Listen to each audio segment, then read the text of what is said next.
Just trying to find which edition this was from. Oh, if you heard that squeak, that's just Evie stretching after waking up.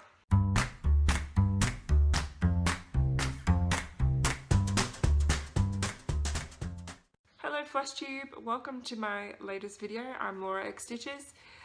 This video is going to be a showing of, I guess that's what you call it, a showing of my Christmas presents that I stitched for my family. Just a pre-warning, if you're a family member of mine or you're a member of my boyfriend's family, please don't watch. It's going to ruin the surprise and I'd feel really horrible. So please just click off and find another video to watch. There's enough on YouTube to find. I don't want to ruin the surprise, so please, bye. Okay, now we can actually get started. So I decided this year to stitch my family presents. I started in late July, maybe early August, and I finished them quite a while ago. I got through them a lot quicker than I thought I was going to, so I felt pretty happy about them. I do like all of them.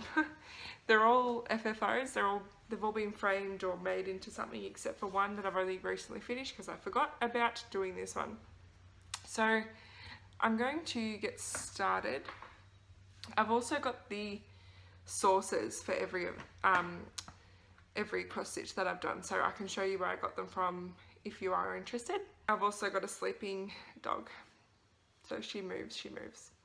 They're all kind of spread around me. I'm sitting on the floor, so here's hoping I can do this properly.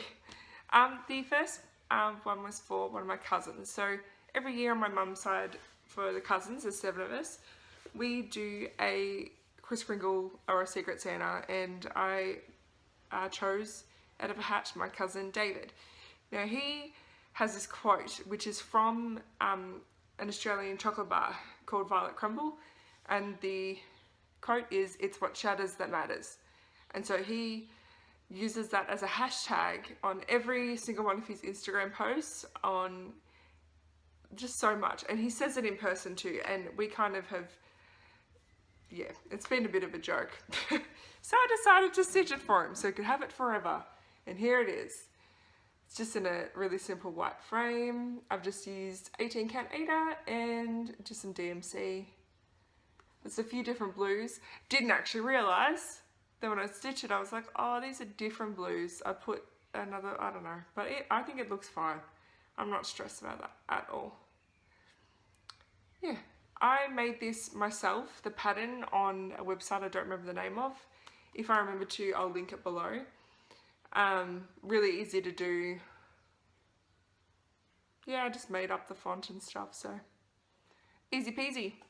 The next one is for my 7-year-old nephew. His name is Oliver, and I got this pattern from the May 2016 edition of Cross Stitch Crazy. It's one of the ones down here. He has a goldfish. He has 2 fish. I don't remember their names, but they're really funny names. I don't know where he got them from. So I decided to stitch him Beware of the Goldfish. I think it's so cute. This frame is from Spotlight. It was really, really cheap, and you can tell that it's cheap when you touch it because this is really light. But that's what it looks like. Again, all in DMC. I'm pretty sure that's 14 count. Yeah, I'm pretty sure it is. That was really easy to do. It didn't take long at all. I think it took me a day and a half, maybe a little bit longer. But I love the orange. Orange is my favorite color, so, and his actually, so seeing that was really cool. Love it, love it, love it. The next lot, let me just find this source, are for my boyfriend's grandparents on his mother's side. They've been really great to me. I've been with my boyfriend for 2 years now, and they're just the best. They're so lovely. It came as a little card, so I've stitched these 3 patterns. Oh, I wish I could find out where it came from, which one it was. But Springtime Garden bonus sampler chart, and I think they're beautiful. So I didn't frame these in embroidery hoops, I framed them in actual picture frames so they could hang them up. Has a lot of French knots in this one, just a warning if you're doing that. you might want to beat it. I don't really like French knots. So I'll show them to you one by one. I was going to frame them together, but I couldn't find a really nice frame to do that with. They're all the wrong size, so I decided to do them by themselves. This is the first one I did, which is actually my favourite one. I love that. I love how the back stitch kind of makes that one. I think it's beautiful. That's the first one. I stitch this one next. Cute little bee. The frames are just big, and actually they might even be that littlest bit too small. Please don't bark while I'm doing this. Okay, sorry about that. My housemate's dog Missile decided to go off tap, and then Evie decided to follow him. If you do hear any barking, it'll be next door's dog, so sorry about that. This is the final one of the collection. It is the tiniest bit too small, but the frame, but I don't think it matters that much. I think it looks really good either way. So all up here is French knots, and oh my lord, they took me a long time because I had not much experience with French knots at this point, and I could not do them, and they were all different sizes and they were just frustrating me. But my sister showed me how to do them properly, because I was trying to learn it off a video that I saw and it just wasn't working, so she showed me how to do them and they were fine. So those three are really cute. I really liked stitching these. They didn't take that long. They're not, like this one took me less than a day. Mind you, I had a lot of time, but I don't know, really easy to do. Back stitch was easy, French knots were easy, it's all good. So there's those ones. So the next one I also got from, hi Missile, you're just joining in. He might jump up there, I don't know. I got this one again from the May issue of Cross Stitch Crazy from this year. Excuse me, go away. Just walked all over my frames, how rude.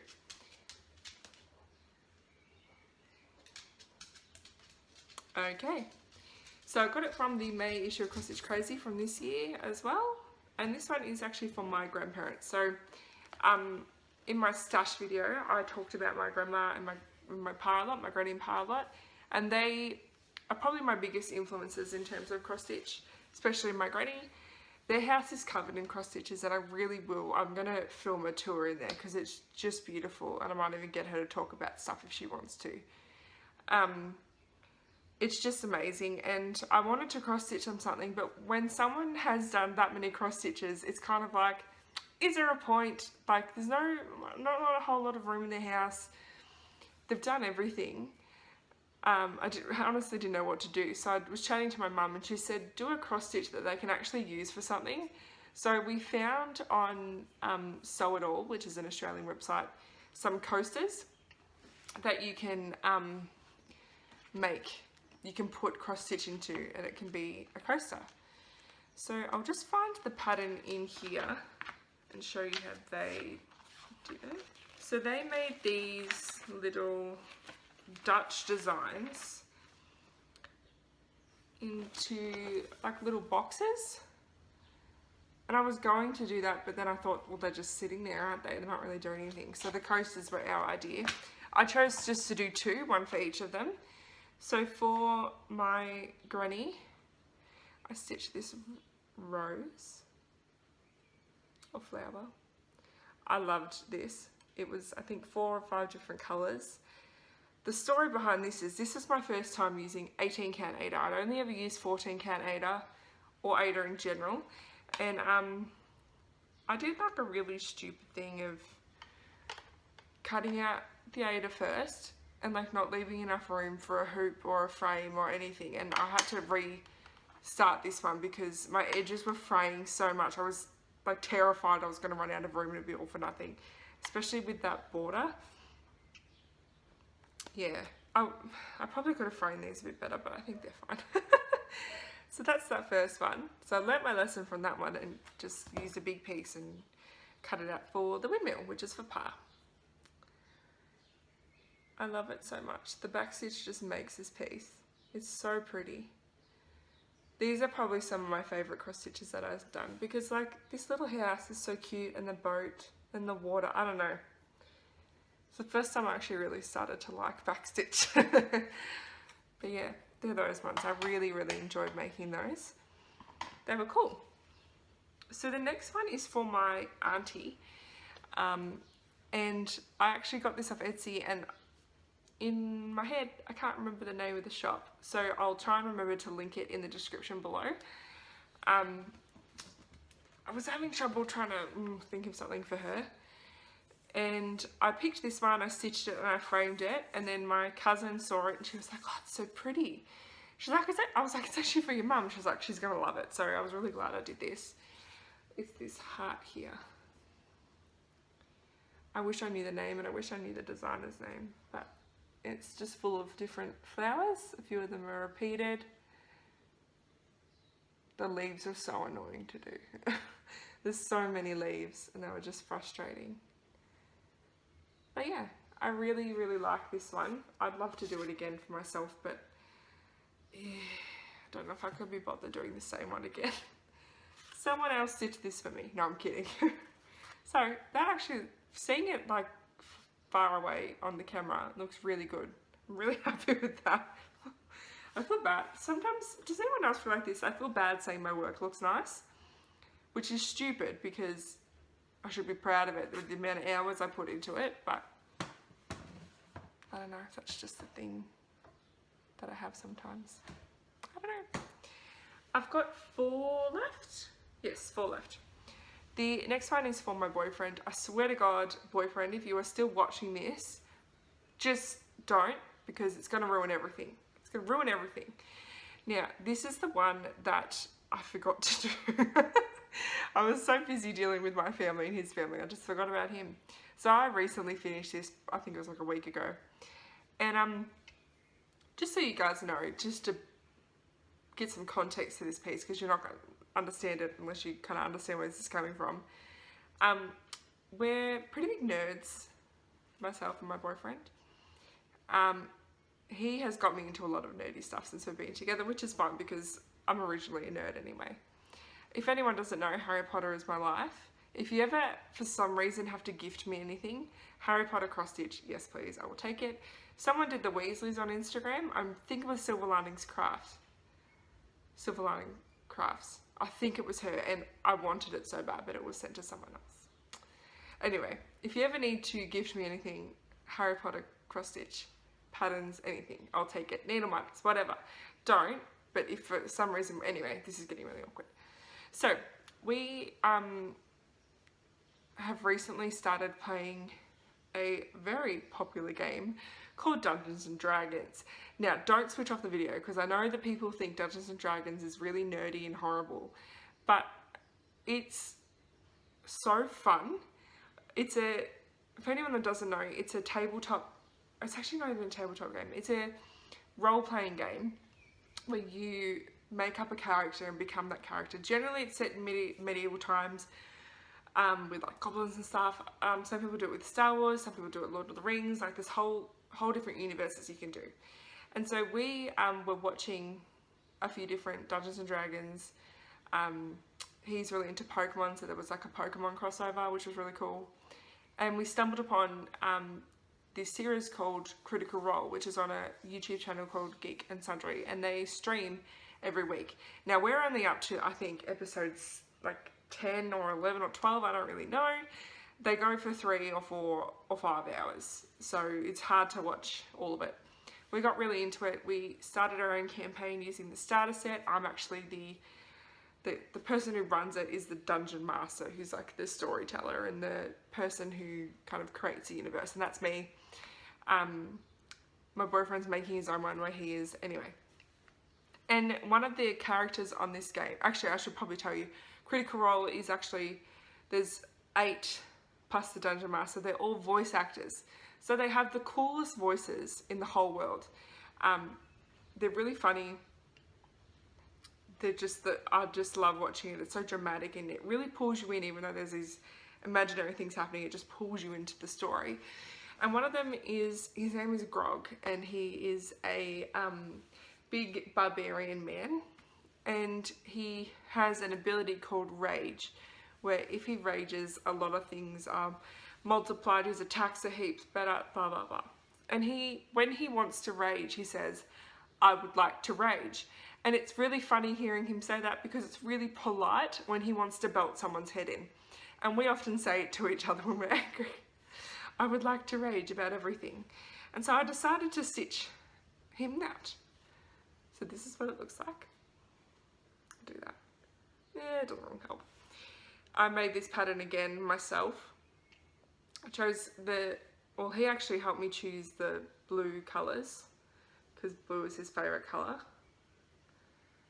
And yeah, I decided to chuck a banner in, do a bit of ombre.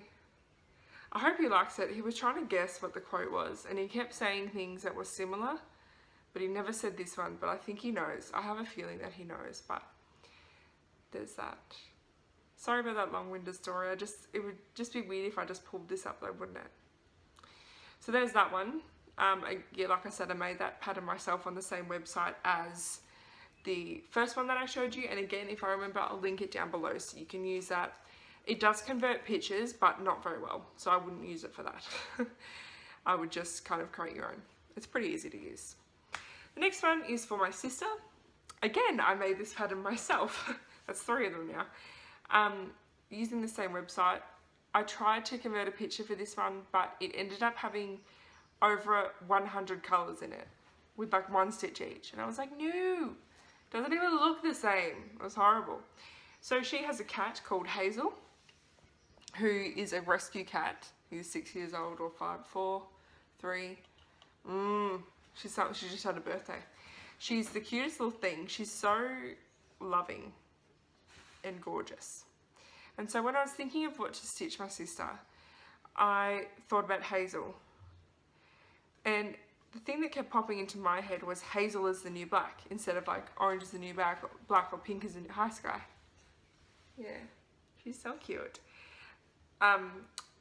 Yeah, so Hazel is the new black. That just kept popping into my head. So I decided I needed to do it. And I needed to put a picture of a cat there. So I found a little pattern of a cat and I popped that in, but the rest I thought of myself. And it looks like this. Hazel is the new black. And there's it's a little pusheen cat, I think it's called. And there's an ombre colours there of the Hazel. I really like. And Hazel is saying there, you what mate? Which is very Australian. Or English. It could be both. You what mate? And I asked my sister what Hazel says. Because you know when you have a pet, like our girls have sayings that they say.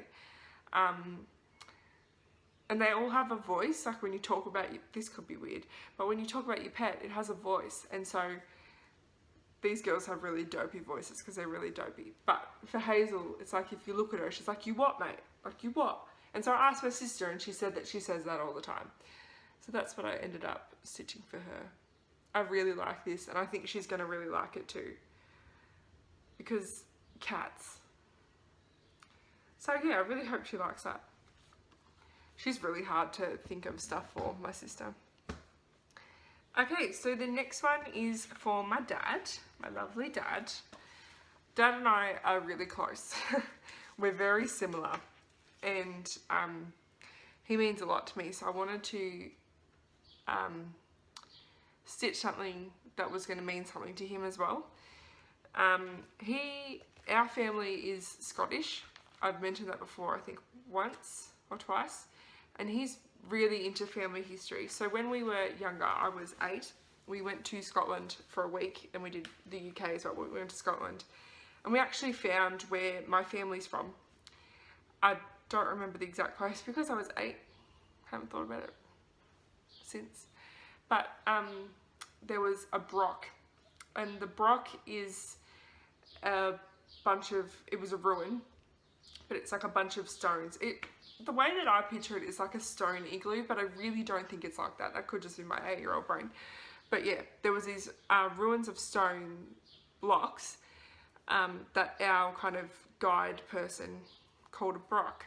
And so when Dad got home and when we moved into our new house pretty soon afterwards, he called our house the broch. So I wanted to stitch him something and I was trying to find it, and I got the April edition of Cross Stitch Crazy, because these come to Australia quite late. So this was in the newsagent, I think in July. It would have been July or a bit later. And it has these down here, which I'll find the page for. They're just letters. They're Celtic letters, which are really, really beautiful. So they've done a name there. And they're all green and they have some metallic DMC going through them in a beautiful pattern. And I found these, I remember seeing them going, oh, I'd love to stitch Dad something of that. I don't know what to do though. And I brought it to Mum, because Mum knows everything. And I said, maybe I'll do the Brock. And she was like, yes, do the Brock. So I decided to stitch the Brock. This was actually the last one that I finished before my boyfriend's one. The frame is a bit dirty because it's been put away and I need to wrap them. But it ended up looking like this, which I really, really like. I'm so happy with this. This is on, I think it's 18, could actually be 14, but it's on like an antique white colour. It's not straight white or cream. So if I go closer, I can't actually see what I'm showing you. Hang on. I don't know if you can see that pattern in there. If I go really close, you might be able to. Yeah, I can't see what's going on right now, so sorry if it's like nothing. But there is the metallic pattern throughout it.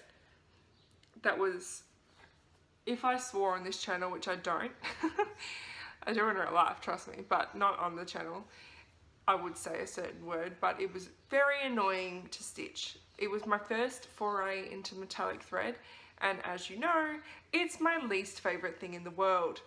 DMC, I need to try Petite Treasure Braid because everyone keeps talking about how amazing it is and I've been recommended it a lot. So I will be definitely trying it next time, but I need a metallic thread. But yeah, I hated doing the pattern on it. It was the worst. It took me so much longer than it should have, which really frustrates me whenever I do something. It needs to be like efficient, and this was not efficient. But he is gonna really like this. I can feel it. I can feel it. So he'll like that a lot. So I'm really happy with this one. Yeah, it's for Dad. I can't wait till Christmas. I can't wait till Christmas. Okay, and the last one is for my mum.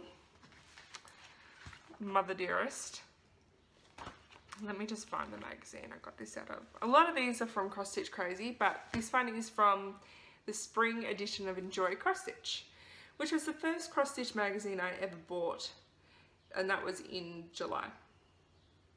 Now I made some of these for a couple of people, but I decided to do this one here. I've got a bigger version of it here. It's called Spring Sunshine, I suppose.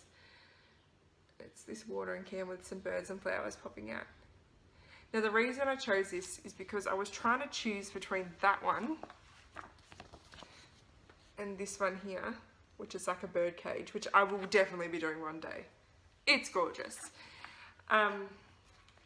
And I was just going to do one anyway, and I wanted to do like a slightly bigger one than I had been. And I asked Mum and she was like, no, do the watering can, it's beautiful.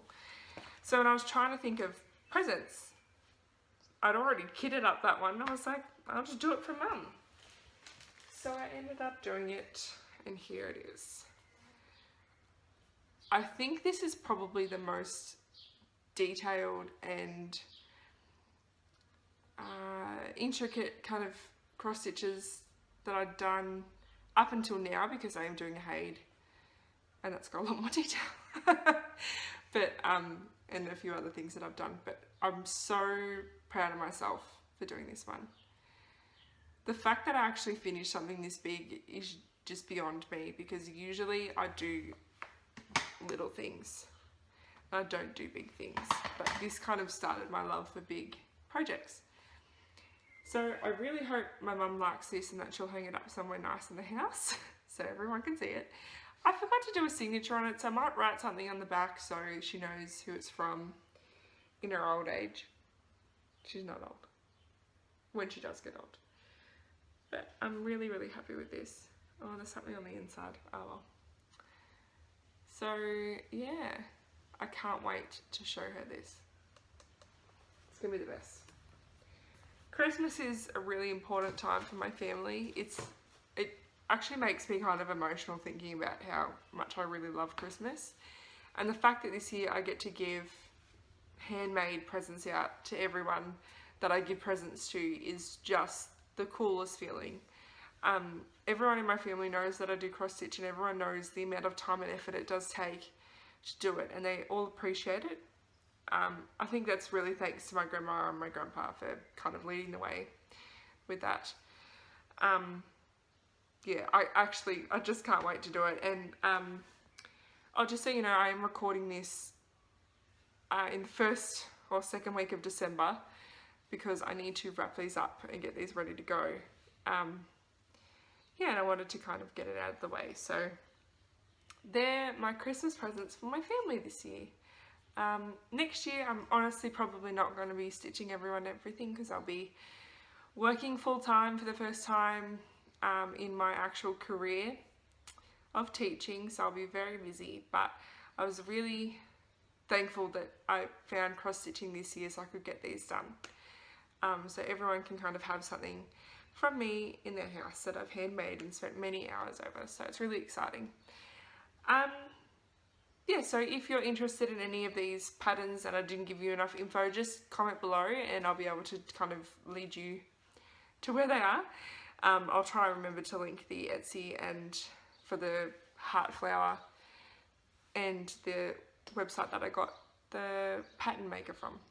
So thank you so much for watching. I really hope, because this is just before Christmas, that you have just a beautiful Christmas or whatever holiday you're celebrating. I just hope it's wonderful and full of joy and love, because it's been a tough year for a lot of people, myself included, and we just need some love. So I really hope that you have a wonderful Christmas. I'll be back before the end of the year, as I'll be having a December wrap up. I think it's on the 28th or something like that. And yeah, I just hope you have a great Christmas. I know that I will be.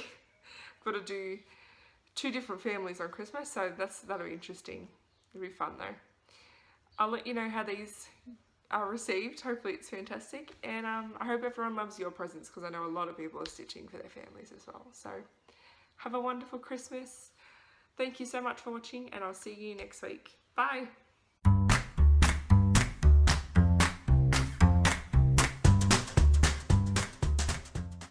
A housemate's dog just barks at everything. Oh my goodness. Yes. Don't you start.